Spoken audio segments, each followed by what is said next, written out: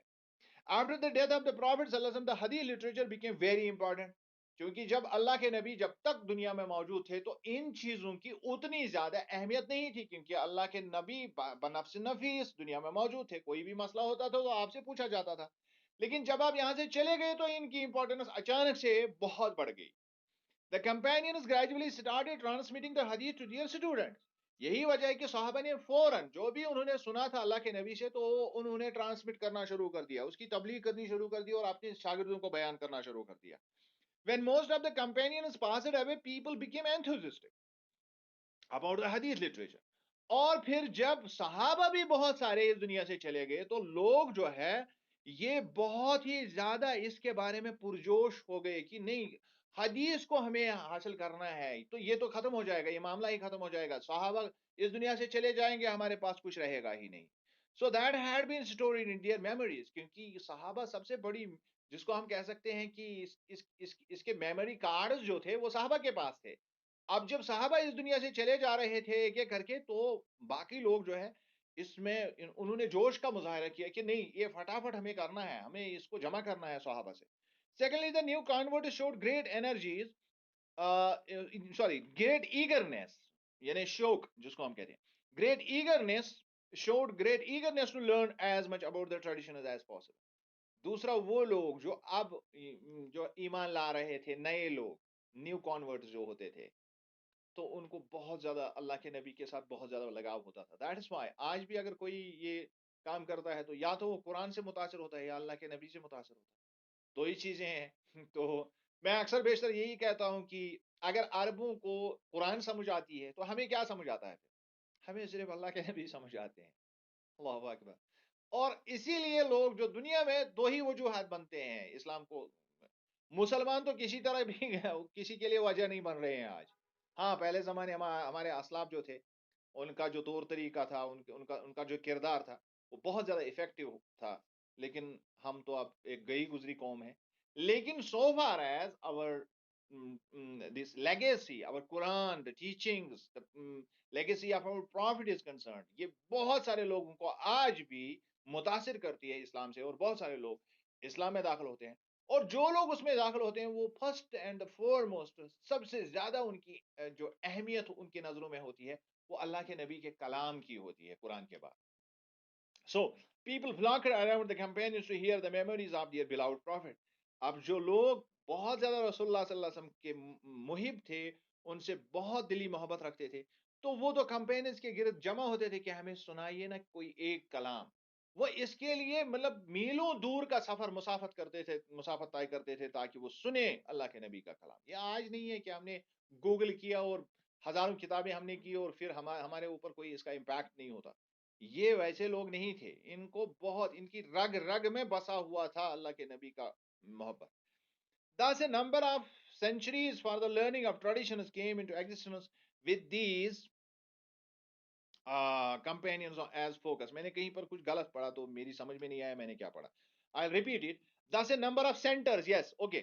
Thus a number of centers for the learning of traditions. لہذا چند ایک مرکز بن گئے, اس حدیث کو سیکھنے کے چند مراکز قائم ہو گئے, came into existence with these companions as focus. اور وہاں پر یہ companions یعنی اللہ کے نبی کے یہ صحابہ وہاں پر فوکس تھے, وہاں پر مرکز تھے اس کا, اور یعنی ان کے ارد گرد درسگاہیں بن گئی جہاں پر لوگ علم حدیث حاصل کر رہے تھے. The zeal of these disciples was so great that they undertook long journeys to collect traditions from different companions staying in all far off places.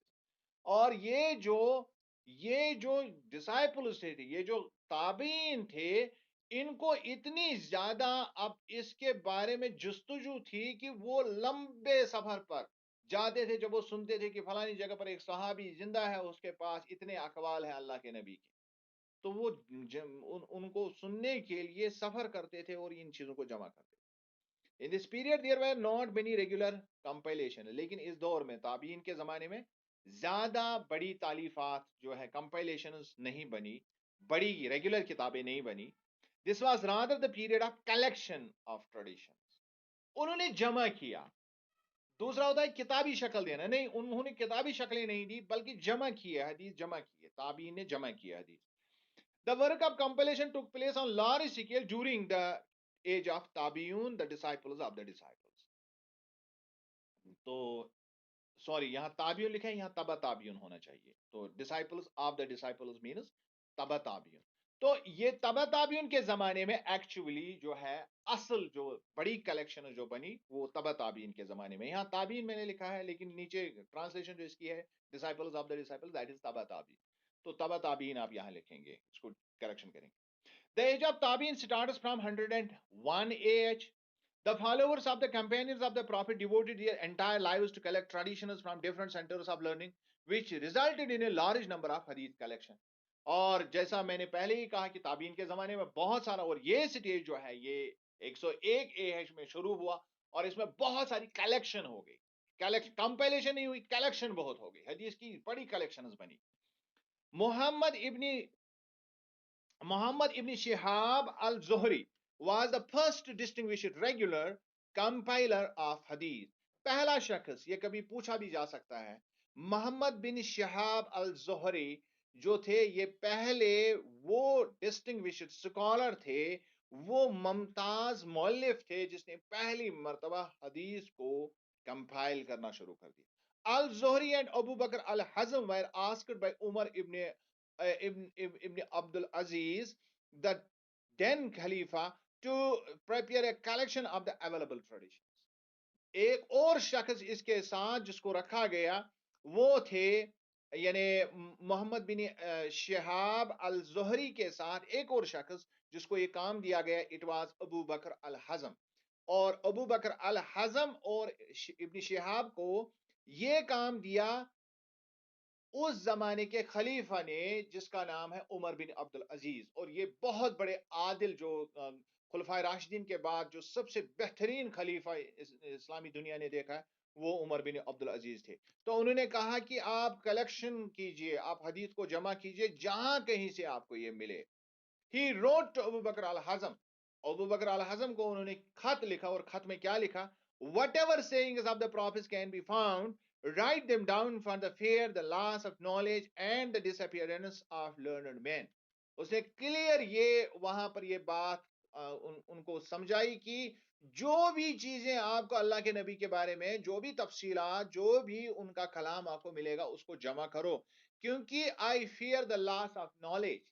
یعنی اللہ کے نبی کے کلام کو وہ کس نقطے سے دیکھتے تھے, وہ اس کو نالج کہتے تھے, علم کا خزانہ کہتے تھے. یہ ان کے سوچ اور ہمارے سوچ کا بنیادی ڈفرنس. یعنی وہ اللہ کے نبی کے کلام کو اصل سورس سمجھتے تھے, علم کا اصل سورس سمجھتے تھے, نالج. انہوں نے وہاں پر لفظ استعمال کیا, اور انہوں نے کہا کہ ڈسپیئرنس آف لرنڈ مین, مجھے خوف ہے کہ جو جان پہچان والے, جو جانکار لوگ ہیں, جو علم رکھنے والے لوگ ہیں, وہ ختم ہو جائے. وہ کون تھے؟ صحابہ, حالانکہ بہت سارے ان میں ان پڑھ. See the height of things, کہ وہ کس طرح سے دیکھتے تھے اللہ کے نبی کے کلام کو, کس طرح سے دیکھتے, وہ اسی کو نالج سمجھتے تھے. اور جن کے پاس یہ علم حدیث ہوتا تھا ان کو وہ نالجبل لوگ کہتے تھے, انہی کو وہ اصل عالم سمجھتے تھے. And do not accept anything but the hadith of the prophet. اور کلیئر ان کو یہ بتایا کہ اللہ کے نبی کے کلام کے سوا کچھ نہیں جمع کرنا. And people should make knowledge public. اور لوگوں کو بتا کہ اگر وہ جانتے ہیں ان کے بارے میں تو ان کو اللہ کے نبی کا جو علم ہے وہ لوگوں تک پہنچائے. مطلب ان کے سوچ کا کیا ہے, مطلب ان کی یعنی جو ایک الگ سوچ ہے اس معاملے میں کہ وہ اللہ کے نبی سے ایک ایک چیز وہ حاصل کرنا چاہتے تھے, وہ اس کو علم کہتے تھے. So the compilation made in this period do not exist today independently. لیکن اس زمانے میں جو انہوں نے جمع کیا, جو compilation انہوں نے تالیفیں بنائی, وہ ہمارے پاس وہ کتابیں نہیں موجود ہیں, having been incorporated into larger collections of the later period. لیکن جو بعد میں جو آنے والی نئی کتابیں لکھی گئی تو ان میں ان ساری کمپائلیشنز کو پھر ڈال دیا گیا, یعنی ان کے اندر ان کو ضم کر دیا گیا. حالانکہ پرسنلی آئی فیل, مطلب آن مائی پارٹ, کہ مجھے ریگریٹ ہے اس بات کا. ایسا اگر انہوں نے کیا بھی تھا, لیکن ان بنیادی چیزوں کو الگ سے رکھنا بہت ضروری تھا.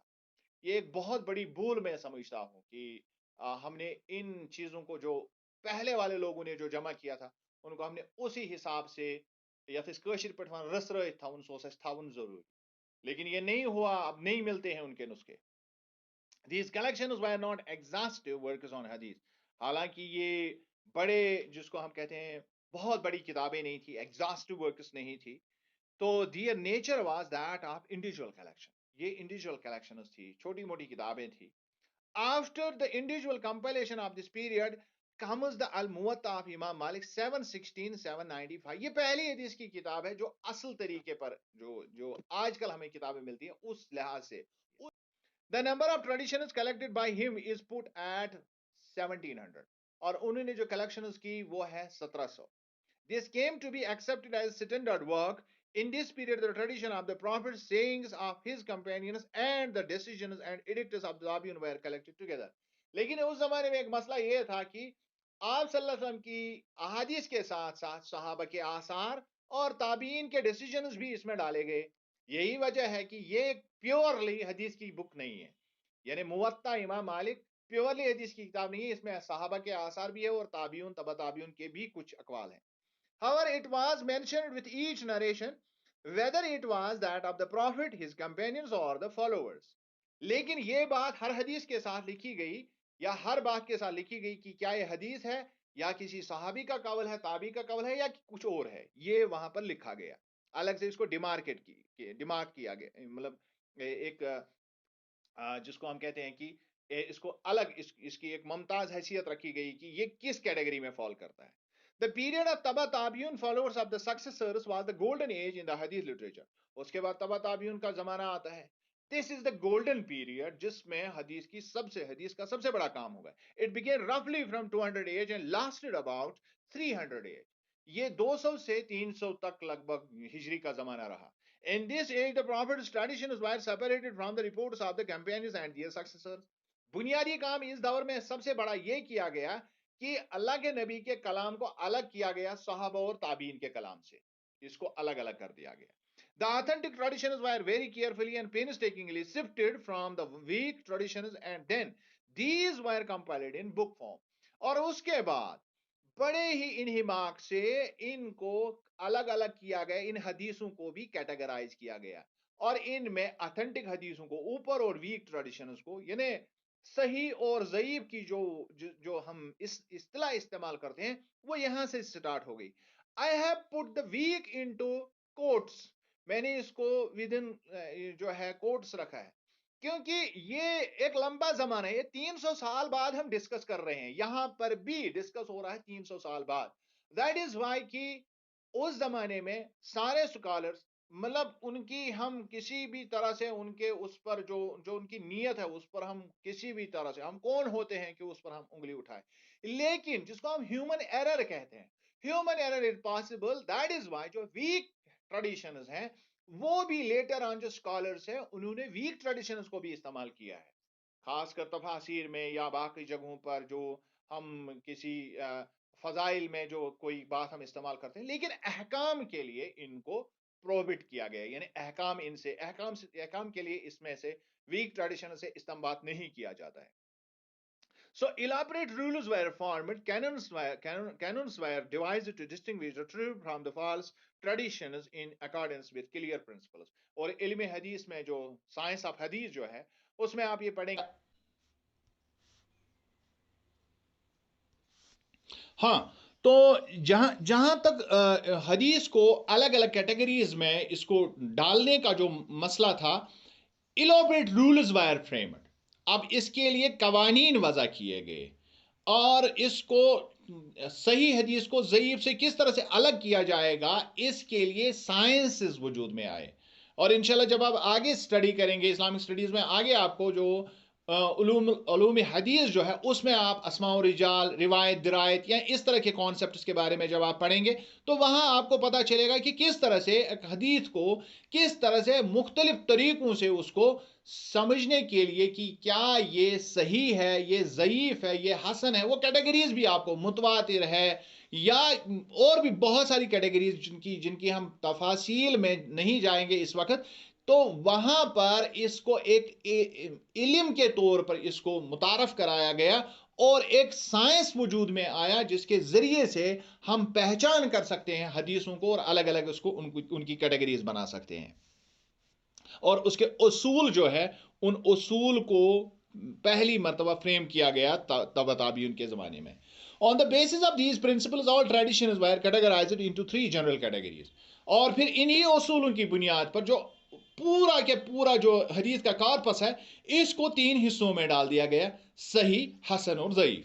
اور پھر ان کی بھی الگ الگ اپنی اپنی کیٹیگریز، اور اس کے علاوہ بھی اور بھی بہت ساری کیٹیگریز، یعنی ہم اجمالی طور پر ہم اس کو رکھتے ہیں کہ مطلب جو ہم آج اصطلاحیں استعمال کرتے ہیں، صحیح، حسن اور ضعیف کی اصطلاحیں ہم استعمال کرتے ہیں، تو یہ وجود میں آیا اسی زمانے میں جب تابعین نے ان کے یہ جو حدیث کے علم کے ساتھ جو ڈیل کرنا شروع کر دیا. By the use of this criterion, the hadith scholars were able to classify the traditions according to their degrees of reliability. اور اس کے ذریعے سے کیا ہوا؟ اس کے ذریعے سے یہ ہوا کہ ایک خاص طریقے کی کسوٹی بنائی گئی، ایک کرائٹیریا بنایا گیا کہ کون سا حدیث جو ہے اس کی کتنی ڈگری ہے ریلائبلٹی کی، اس پر کتنا بھروسہ کیا جا سکتا ہے، یہ حدیث کتنا صحیح درجے کی ہے، یہ حدیث کتنا صحیح ہے، اور یہ اس حدیث کی کمزوری کتنی ہے، اور اس حدیث میں جو طاقت ہے وہ کتنی ہے. ان رولز کو فالو کرنے سے ہمیں یہ سمجھ آ جاتی ہے. This is the period in which 6 authentic collections of the traditions were compiled. اور اسی اسنا میں 6 بنیادی کلیکشنز جو ہیں وہ وجود میں آئی. These works are considered standard works on hadith and are known as the 6 correct books. اور پھر انہی پرنسپلز، انہی اصولوں پر 6 بڑی کتابیں وجود میں آ گئی. And these books are as follows: Sahih al-Bukhari by Muhammad bin Ismail al-Bukhari, 194 AH to 256 AH. And then comes Sahih Muslim by Muslim bin Kushari. It is 204 AH to 261 AH. And then there are some other books, that is Imam Nasai ki. اور اس کے علاوہ تو یہ 6 کتابوں میں سے انہیں پہلی آتی ہے، اس میں صحیح البخاری بائی محمد بن اسماعیل البخاری، یہ 194 ہجری سے 256 ہجری تک ان کا جو پیریڈ رہا. اور اس کے بعد صحیح مسلم جو ہے امام مسلم کی لکھی ہوئی، یہ 204 ہجری سے 261 ہجری تک اس دنیا میں رہے. اور اس کے بعد سنن ابو داود جو ہے امام ابو داود کی کتاب. اور اس کے بعد چوتھا جو آتا ہے جامع ترمذی. پھر 5ویں آتی ہے سنن النسائی، اور یہ ابو عبد الرحمن النسائی کی لکھی ہوئی کتاب ہے. اور اس کے علاوہ سنن ابن ماجہ ہے امام ابن ماجہ کی.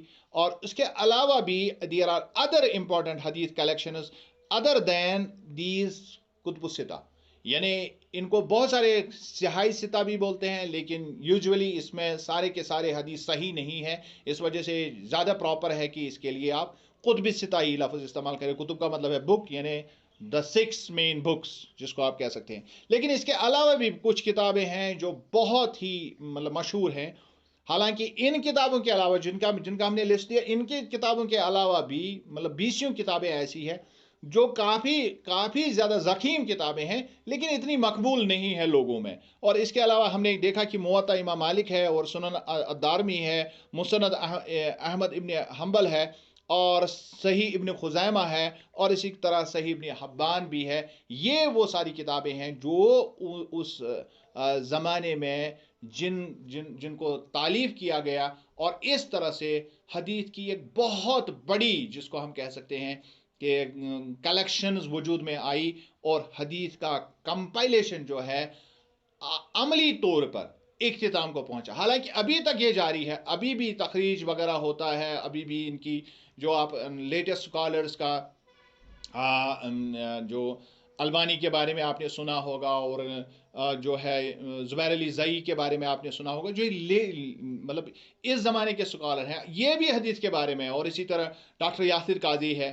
تو اس طرح کے بہت سارے اسکالرز ابھی بھی علم حدیث پر کام کر رہے ہیں. لیکن اس کے باوجود بھی جو اصل کام ہوا وہ اسی زمانے میں، یعنی تبع تابعین کے زمانے میں ہوا، اور بڑی کلیکشنز وجود میں آئی. اب انہی کلیکشنز کے اوپر مزید کام ہو رہا ہے، اور نئی کلیکشنز جو ہیں اگر بنائی جاتی ہے تو وہ اس کی بنیاد یہی بنیادی کلیکشنز ہوتی ہیں.